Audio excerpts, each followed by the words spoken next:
Hello, this is Chef John from foodwishes.com with English muffins. That's right, I'm going to show you my totally not traditional, no-knead method for making English muffins.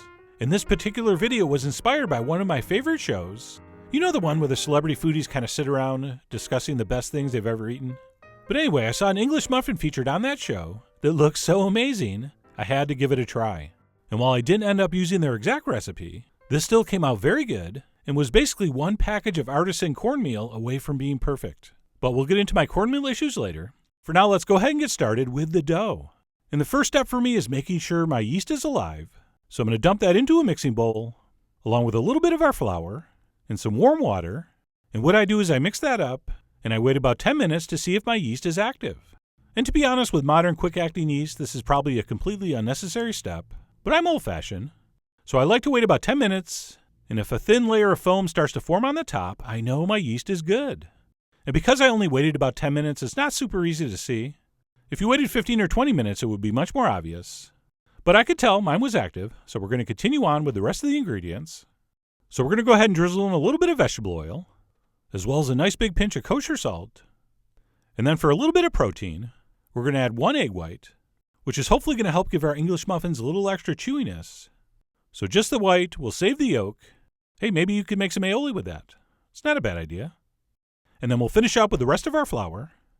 And I'm just using all-purpose here, as well as the rest of our warm water. So at this point, what we'll do is we'll take a sturdy wooden spoon and start mixing this up. So as I mentioned, this is a no-knead recipe. And after a few minutes of mixing, we're going to end up with a very wet, very sticky dough, which, by the way, would be virtually impossible to knead even if we wanted to, but we don't. So at this point, we're going to stop. We'll clean off our spoon. We'll scrape down the sides the best we can.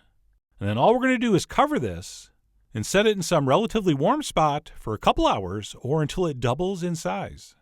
And I'm going to use my oven, which has a proofing feature, which keeps the temp about 75 degrees. But really, any draft-free kind of warm spot's going to work. And like I said, we'll leave that in there for a couple hours. And if everything's gone according to plan, it should look like this. So you can see here it's very bubbly, almost batter-like. And we'll give that a stir and kind of knock everything down, at which point we will transfer that onto an extremely well-floured surface. Because what we're going to have to do here is knead in a little bit of flour so we can actually work with this stuff. Because like I said, and like you can see, it's extremely sticky and wet. So we'll flour our surface well, and we'll add some more flour to the top, and we'll give this a very brief kneading, maybe about a minute, working in just enough flour so we can get our dough ball to the point where we can effectively cut it into 6 equal pieces. And if you're thinking, hey, I thought you said this was no knead. It is. This doesn't count. Come on. It's like a minute.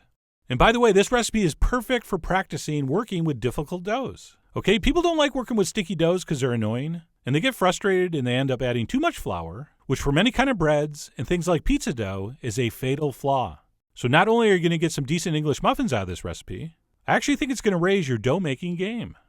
So like I said, we're just going to work in enough flour so that we're able to just barely handle it, and we'll form that into any kind of uniform shape. And then we'll take our bench scraper and cut this into 6 pieces. And it's not a bad idea to flour that bench scraper also. So we'll go ahead and cut that in half. And then each of those halves into 3.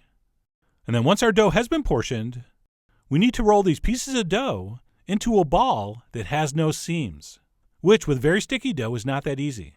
So here's how we're going to do that. We're going to cup our hand over the dough ball, and by using a circular motion, where we keep our fingertips and side of our thumb on the table, and we basically use our palm and the friction from the table to form what should be a seamless ball of dough. And if you use too much flour, it's not going to be tacky enough to stick to the table. Yet if it's too wet, it'll just smear on the table.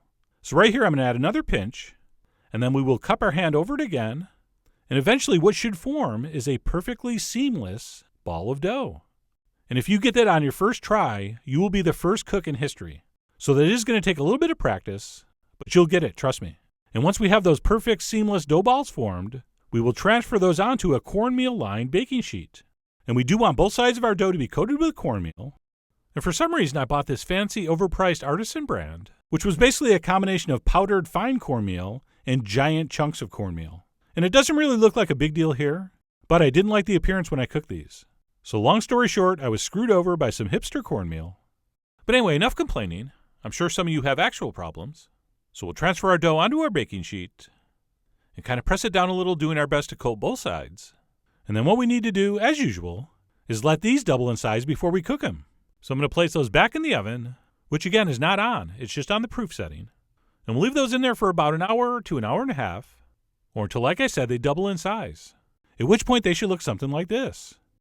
And once that's happened, we can go ahead and cook these up. And how we're going to do that is in clarified butter. So I'm going to add a generous amount to a cast iron skillet set over medium heat. And when that heats up, we're going to carefully transfer our dough into the pan, trying not to deflate it too much. And then all we're going to do is give those about 7 minutes per side, or until they're cooked through. And normally I'm in a pretty good mood when I'm watching stuff cook in butter. But all I could do was stare at that uneven cornmeal.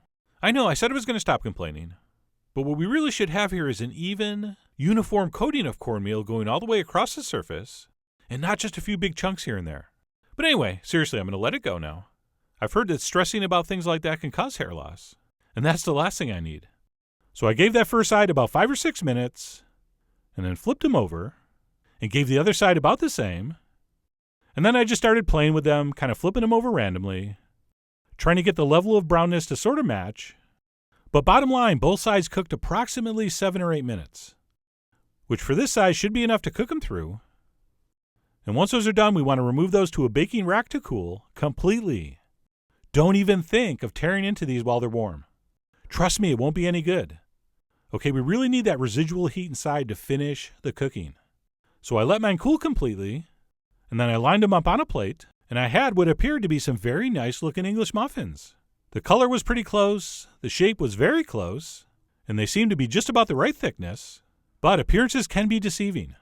And there's only one real way to know if you've made a successful English muffin, and that is to split it open. And as far as an English muffin goes, there is only one approved method to do that. We're going to go all the way around with a fork and then tear it open. Only a crazy person uses a knife on an English muffin. And you're probably thinking, hey, I use a knife and I'm not crazy. Yeah, you are. You just don't know it. That's one of the main problems with being crazy. So we're going to use a fork and go all the way around, at which point we can tear it open, revealing what are hopefully tons of nooks and crannies. So that is looking just about perfect. And that right there is why you don't want to add too much flour to your dough initially. All right, it'll be too dense, those bubbles will be too small, and you'll end up with severe nook and cranny envy. Okay? And that, of course, brings us to the final and ultimate test. We have to toast it and eat it with butter and jam, which is what I'm doing here. And for a recipe I basically winged from something I just saw on TV, I thought this came out really, really good. Had a nice crunch, was just chewy enough, and really had a nice flavor. So anyway, that's it. My version of English muffins, inspired by the Model Bakery in Napa. I don't often watch food television, but when I do, I prefer shows I can steal ideas from and share them with you here. So I really do hope you give these a try. Head over to foodwishes.com for all the ingredient amounts and more info as usual. And as always, enjoy.